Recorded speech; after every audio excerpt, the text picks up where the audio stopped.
بسم الله الرحمن الرحيم. أهلا بكم أعزائي المشاهدين في قناة أخبار كل يوم. خريطة سقوط الأمطار الأيام القادمة في المحافظات تستمر لمنتصف الأسبوع.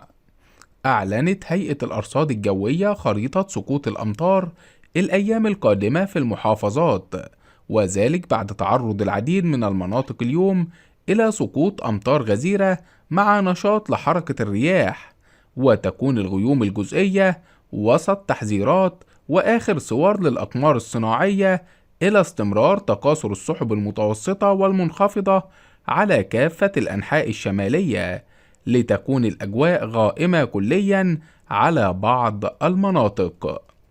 وعن خريطة سقوط الأمطار الأيام القادمة في المحافظات، أوضح البيان تعرض محافظات السواحل الشمالية الغربية وشمال الوجه البحري والبحيرة والأسكندرية وكفر الشيخ إلى سقوط أمطار غدا السبت تصل نسبتها إلى 50% على مدار اليوم.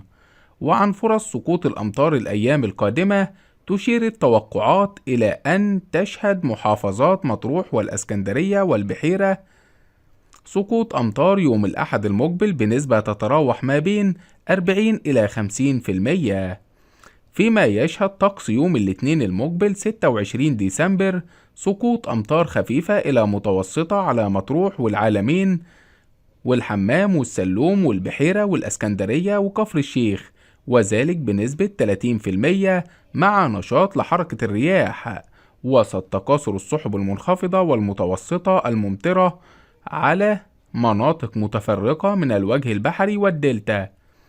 وتنعدم فرص سقوط الأمطار يوم الثلاث المقبل 27 ديسمبر إذ تسود شبورة مائية على الطرق الرئيسية والفرعية.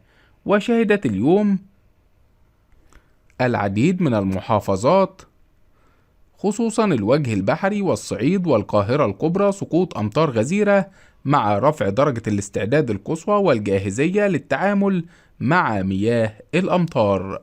وحذر البيان الصادر عن هيئة الأرصاد الجوية المواطنين بتوخي الحذر وارتداء الملابس الثقيلة نظرا لسوء الأحوال الجوية، وضرورة اتخاذ التدابير اللازمة للحد من الآثار الناجمة عن الظواهر الجوية المتوقعة خلال الأيام القليلة القادمة.